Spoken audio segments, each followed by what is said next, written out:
basa nk'abafashe Yesu donc baramusuzugura, bamufata nk'umuntu usanzwe. Bamwe njya mbona abakina amakomedi, abandi nkabona umunsi ku munsi baraza ku makamera hirya no hino bakavuga ngo Imana yavuze itavuze, bakavuga ati Yesu yantumye atabatumye. Donc imbaraga z'ukuntu bamufata si niza afite, n'uburyo Yesu afite ubushobozi si nubwo abantu bamufatamo. Ikibazo ari ikigeragezo cy'uburwayi ufite, ahubwo ikibazo ni icy'imbaraga zizera ko Yesu ari umwami. Haleluya. Ntabwo ikibazo ari ikigeragezo cy'inzara ufite, ahubwo ikibazo ni ukuba muri wowe udafite kwizera kuvuga ngo wanzara we mfite ubushobozi bwo kubwira Yesu atiriwa nakandagira iwanjye. Bazana ijambo rivuga ngo imbaraga Yesu yahoranye n'uyu munsi nizo agifite, imbaraga Yesu yahoze akorana kera n'uyu munsi nizo zifite. Nyumva neza, sobanukirwa wumve ijambo nkuzaniye riravuze ngo imbaraga Yesu yari afite n'uyu munsi nizo agifite. Hari abashatse ibyangombwa barabibura, ariko mu mbaraga z'ubutware ndaguhanurira, ndakubwira ngo hagarara mu butware bw'Imana isumba byose, ubwire Yesu arambura ikiganza, umwizere n'icyagusaba gusa, ubundi ibindi bimuharire. Hari abantu benshi bagiye bagirwaho n'imbaraga z'abarozi, ugasanga babapfundikiye ibintu byabo, ugasanga ibintu byabo barabiziritse. Uvuye mu cyaro uje mu mujyi uje gushaka ubuzima, urahageze biranze, usubiye mu cyaro ugezeho biranga, ubuzima bwawe bwaranze. Abandi bariga bakaminuza, ejo bakabona akazi, ariko wowe ibyo ukoze byose biranga. Ndaguhamagara uyu munsi ngo agare mu butware bw'Imana isumba byose, urambure kwizera kwawe, ubwire Yesu ngo uyu munsi nimufashe dushimire aba bahanga Relax Life Center. Muri uru rugo n'uwazahaye hava ari injege, bamukorera isuzuma rusange bakareba imikorere y'umubiri, maze abazahajwe na amibe, igifu, umwijima, indwara z'ubuhumekero, ibibazo byo kutuzuza inshingano z'abashakanye, indwara z'imitsi n'izindi, bakazibamururaho bakoresheje inyongeramirire n'ubundi buhanga nka reflexology massage yongera ubwirinzi bw'umubiri ikarinda na stress. Bagukorera imbonerahamwe y'imirire ijyanye n'ikibazo ufite, maze mbere yo kugusezerera ukongera ugakorerwa isuzumwa rusange kugira ngo utahe ntacyo utaka. Uvuye kuri gare ya Kimironko utaragera ku rusengero rwa Foursquare Gospel Church, urabona icyapa cy'ikigo Relax Life Center. Telefone ni 0788302368. Iyi nimero iri no kuri WhatsApp. Yesu nashimwe, Yesu ahimbazwe. Reka nizere ko muri amahoro kandi mushima Imana aho muherereye hose. Nshuti zanjye murabizi ko mbakunda, niyo mpamvu banifuza ko namwe mwagirwaho n'ibyiza byose. Amahoro n'ubuntu bw'Imana yacu, amakuba n'ibyago dusangiye byose muri Kristo Yesu, ndababwiye ngo nimukomere kandi uburinzi bw'Imana bube ku buzima bwanyu, mwebwe n'abanyu n'ibyanyu n'ubutunzi bwanyu. Nshima Imana rero ko imaye uyu mwanya mwiza kugira ngo nganire namwe ijambo ry'Imana. Ni ijambo Imana ishyize ku mutima, ni ijambo rivuga ngo imbaraga za Yesu uko zari kera n'uyu munsi niko ziri, kandi niko zizama ziri. Uko yari ari kera n'uyu munsi niko ari. Ni ijambo turasanga mu butumwa bwiza bwanditswe na Luka ibice byaho 7, ndahera ku murongo wa 4 nakore kamere ku murongo wa 3. Haranditse ngo uwo yumvisha inkuru ya Yesu amutumaho abakuru n'abayuda kumwinginga ngo aze gukiza umugaragu we. Nabo basanze Yesu baramuhendahenda bati, ni umuntu ukwiriye ko umugirira utyo, kuko akunda ubwoko bwacu ndetse n'isinagogi yacu niwe wayitwubakiye. Yesu ajyana nabo, ageze hafi y'inzu uwo mutware w'abasirikare amutumaho inshuti ze ati, Nyagasani ntiwirushye kuko bitankwiye ko winjira mu nzu yanjye. Nicyo gitumye ntekereza ko bitankwiriye ndetse ko nza aho uri ubwanjye, ahubwo tegeka umugaragu wanjye arakira, kuko nanjye ndi umuntu utwarwa n'abandi, mfite nanjye n'abasirikare ntwara. Iyo mbwiye umwe ati genda, aragenda. Nabwira undi ati ngwino, akaza. Nabwira umugaragu wanjye nti kora iki, akagikora. Yesu abyumvishe aramutangarira, ahindukirira abantu bamukurikiye ati, ndababwira yuko ntabwo nari nabona kwizera kungana gutya habe no mu Bisiraheli. Izo ntumwa zisubiye mu nzu z'isinagogi, zisubiye mu nzu z'uwo, zisanga umugaragu we yakize. Nishimiye kuganira iri jambo, ni jambo nkunda, ni jambo numvamo imbaraga zingana no kwizera n'uburyo tukwiye kwizera Kristo. Abantu muri iyi minsi basa nk'abafashe Yesu donc baramusuzugura, bamufata nk'umuntu usanzwe, bamwe njya mbona abakina amakomedi, abandi nkabona umunsi ku munsi baraza ku makamera hirya no hino bakavuga ngo Imana yavuze itavuze, bakavuga ati Yesu yantumye atabatumye. Donc imbaraga z'ukuntu bamufata si niza afite, n'uburyo Yesu afite ubushobozi si nubwo abantu bamufatamo. Ariko nashimiye uyu musirikare, yari umuntu ukomeye, kuko birahamya neza n'aba bagaragu batumwe kuri Yesu baraje baravuga ngo databuja, uyu muntu akwiriye kugirirwa neza, uyu muntu akwiriye guhabwa ibambe, ikimenyimenyi n'urusengero dusengeramo cyangwa se isinagogi dusengeramo, ubwe niwe wayubatse. Mu bigaragara yari umusirikare ukomeye kuko yari afite abagaragu, ariko afite umugaragu urwaye. Arangije atumaho kuri Yesu kuko yari azi amateka n'imbaraga ze, avuga ati mugende mumumbwirire ko akwiye kungirira neza. Ngo bari kugenda mu butumwa, arongera aratekereza aravuga ati nkurikije imbaraga z'uyu nguyu nagakwiye kwinjira iwanjye, reka nkoresha ijambo ryo kwizera. Ngo aravuga ngo databuja, ngewe ndi umutwarwa, ntwarwa n'abandi basirikare. Aba basirikare bantwara iyo bategetse bakavuga ngo nyura ahangaha ndagenda, ndetse nanjye abo nyobora nshumbye ntwara iyo mvuze ngo nimujye ahangaha baragenda. Ariko noneho nawe hagarara mu mbaraga z'ubutware bw'ibyo ushoboye, utegeke dayimoni iri mu mugaragu wanjye akire. Ngo Yesu abyumvishe, haleluya, abyumvishe ahita avuga ati kuva nabaho mu Bisirayeli bose ni ubwa mbere mbonye umuntu ufite kwizera kumeze gutya. Ubundi nta kindi kintu kidasanzwe Imana idushakaho, nta kindi kintu kidasanzwe Imana itwifuzaho. Ikintu gikomeye Imana itwifuzaho ni ukugira imbaraga zizera ko Yesu ashobora n'ibyo tutashobora, ni ukugira imbaraga zizera ko Yesu azi n'ibyo tutazi, ni ukugira imbaraga zizera ko Yesu abasha gukora cyangwa se abasha kurema ibiruta cyane ibyo dutekereza mu mitima yacu nk'uko tubyibwira. Mwene data nshuti yanjye w'umusaraba, ntabwo ikibazo ari ikigeragezo cy'uburwayi ufite, ahubwo ikibazo ni icy'imbaraga zizera ko Yesu ari umwami.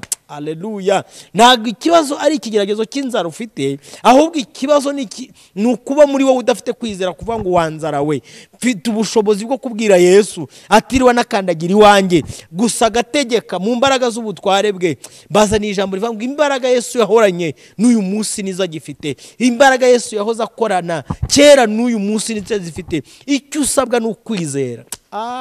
Nyumva neza, sobanukirwa wumve ijambo nkuzaniye. Riravuze ngo imbaraga Yesu yari afite n'uyu munsi nizo agifite. Abantu benshi batakaje kwizera, abantu benshi batakaje kwiringira, ariko ndagira ngo mbatangarize nshuti z'umusaraba yuko uko Yesu yari ari kera, yuko uko yakoraga, uko yakizaga abarwayi, uko yakizaga ibyaha, uko yahemburaga imitima, n'uyu munsi 2025 kuba mwizera, kuba mwiringira, kuba afite kwizera gukomeye, ntabwo aracyakora iby'imbaraga. Uko yari ari kera n'uyu munsi niko ari, uko yakoranaga n'abatubanjije n'uyu munsi niko akora, kandi niko azakomeza gukora. Iby'imbaraga ni ukumwizera. Umusirikare ahamije neza, aravuze ngo databuja, sina ngombwa kukandagira iwanjye, wowe tegeka gusa. Kandi Yesu yaravuze ngo kuva nabaho mbonye umuntu ufite kwizera akora igitangaza. Ngo basubiye mu rugo bagezeho basanga umugaragu yagize gute, yakize. Ndagira ngo ngutangarize wowe unkurikiye, nkubwire ngo icy'imbaraga ni ukwizera ko Yesu abasha gukora ibiruta cyane ibyo wibwira.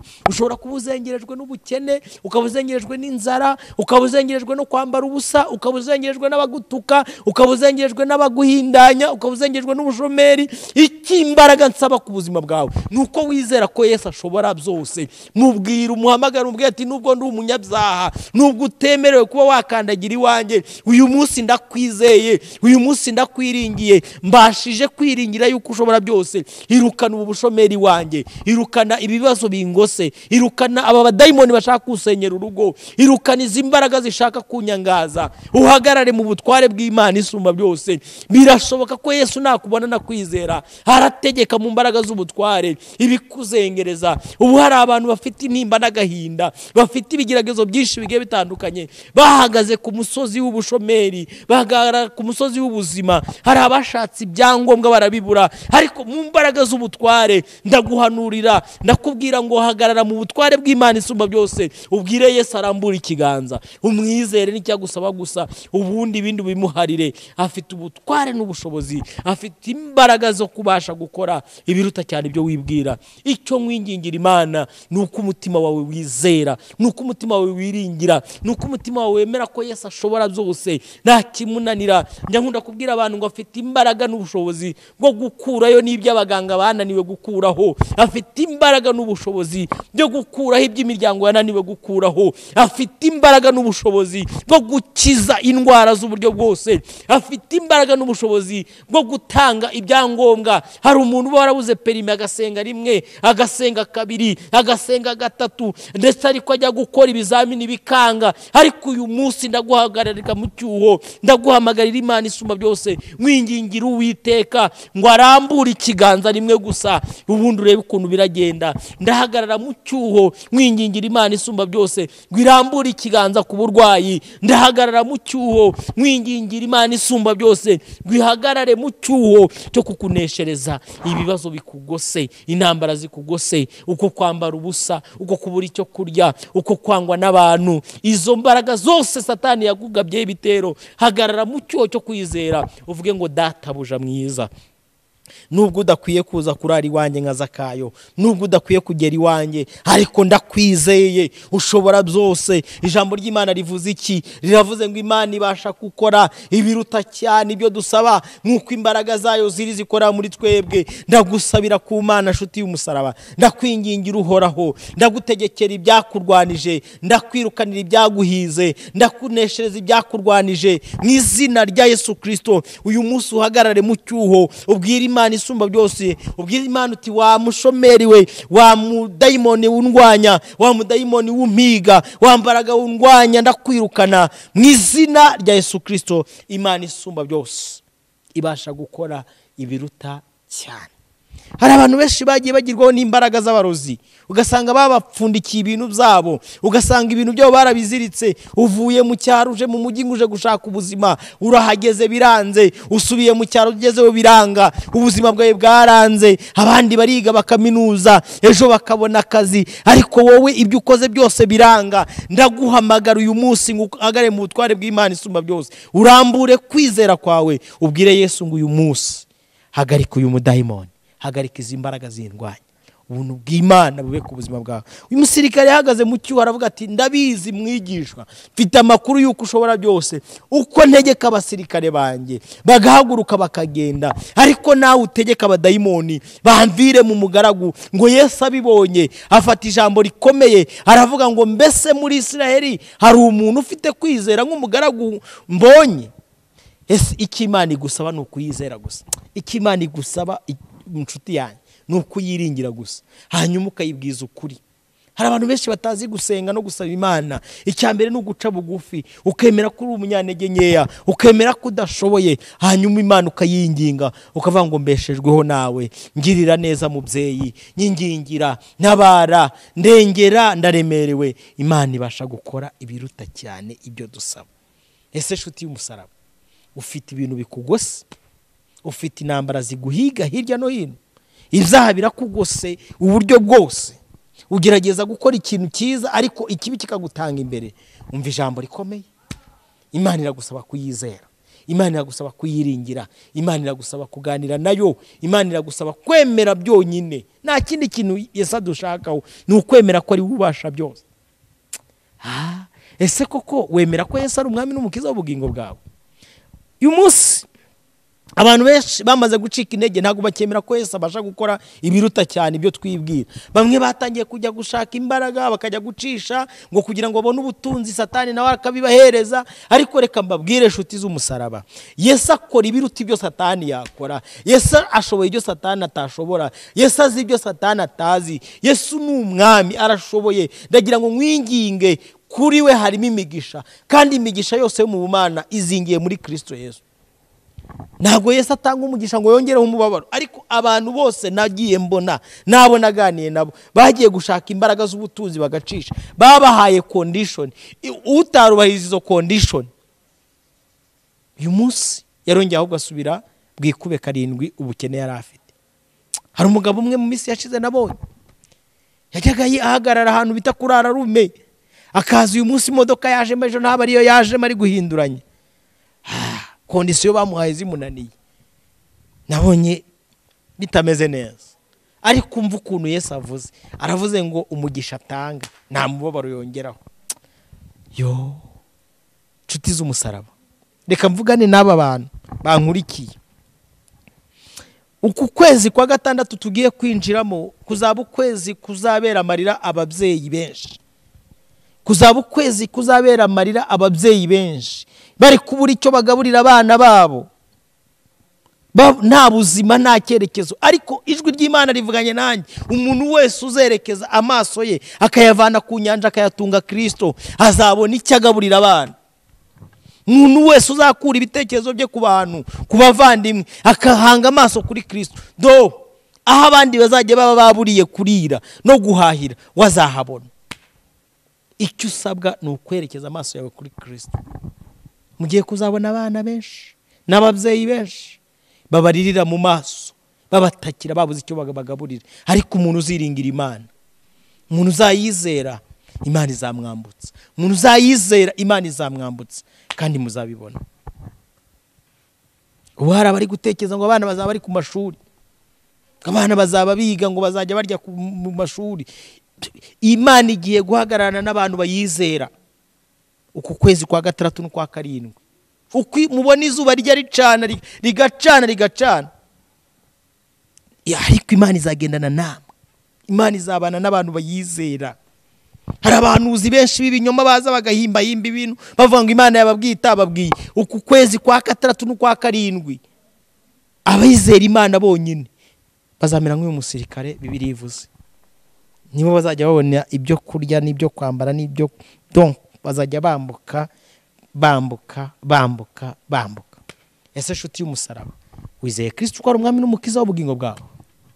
Wizeye ko Yesu ari we ushobora byose? Wizeye ko ategeka ibyakurwanyije bikagenda? Wizeye ko ategeka yavuga rimwe byose bikaba? Umwizere, umwiringire, umwemerere abe mu buzima bwawe, ibindi byose azabikemura. Ndagushimiye, ari message numvaga nshaka gutambutsa. Imana y'amahoro ibahe umugisha, babwire ngo ibiganiro byacu byo nakagaruka. Shalom shalom. Mana turagushimiye, tugushimiye uburinzi bwawe n'ineza yawe.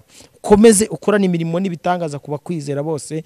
Dusenze twizeye ko urukundo rwawe rubatwikiye none n'iteka ryose. Amen, amen, amen.